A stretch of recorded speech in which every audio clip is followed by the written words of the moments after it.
This is a video about sharing documents in Google Classroom. So I'm going to take the distance planner that we had, and I'm going to right click, and then I hit share.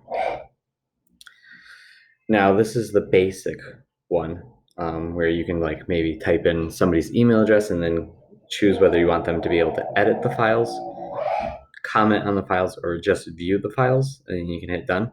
But what I'm going to go into is we're going to look into the advanced.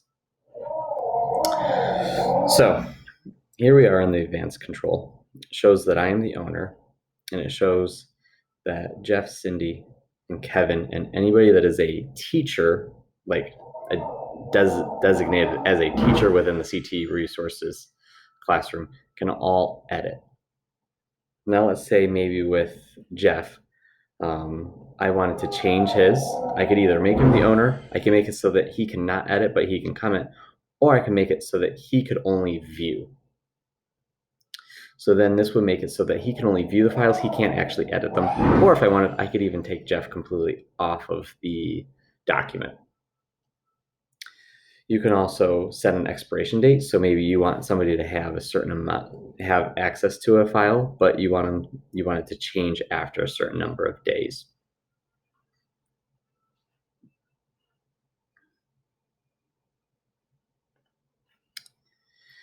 And so that's some of the basics of sharing.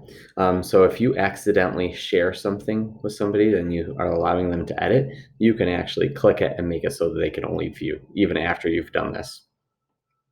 So if you made a mistake, don't worry, you can change it. The only way you can't change it is if you turn them into the owner. But if you turn them into the owner, it will ask to make sure that you want to do that. You can also invite more people, and you can judge what you want them to do. So if we typed in like Matt Lott, we can make it so that he could only comment or he could only view.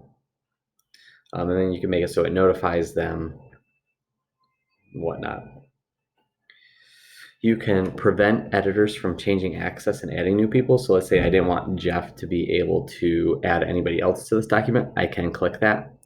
I can also disable options to download, print, and copy for commenters and viewers. So let's say you had maybe some confidential stuff, maybe something to do with an IEP. You can make it so that people are not allowed to print or copy and paste anything out of that document, which is really handy for certain items, especially with privacy. The last thing you can do in your sharing settings is you can go to this first option, which says change. Now, if you want something that you want to have public with maybe perhaps all of your students or on the web, so like a lot of the Screencastify videos that are sent, you would pretty much always put it on. Anyone with the link can access it.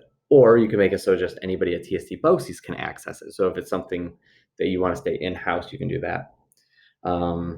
You can also just make it so it's completely open and on the web. Depends on what the file is. If it's just something that you've typed up that you want to be shared with everybody, you can click on public on the web. If it's something you only want specific people to be able to see or edit, then you click here. Let's say I clicked the available on the web.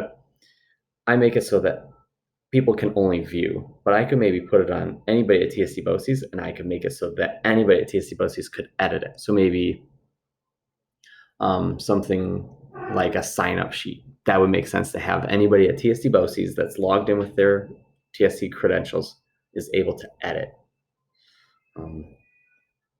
So yeah, that's a lot, but that's more or less the sharing settings in Google Drive.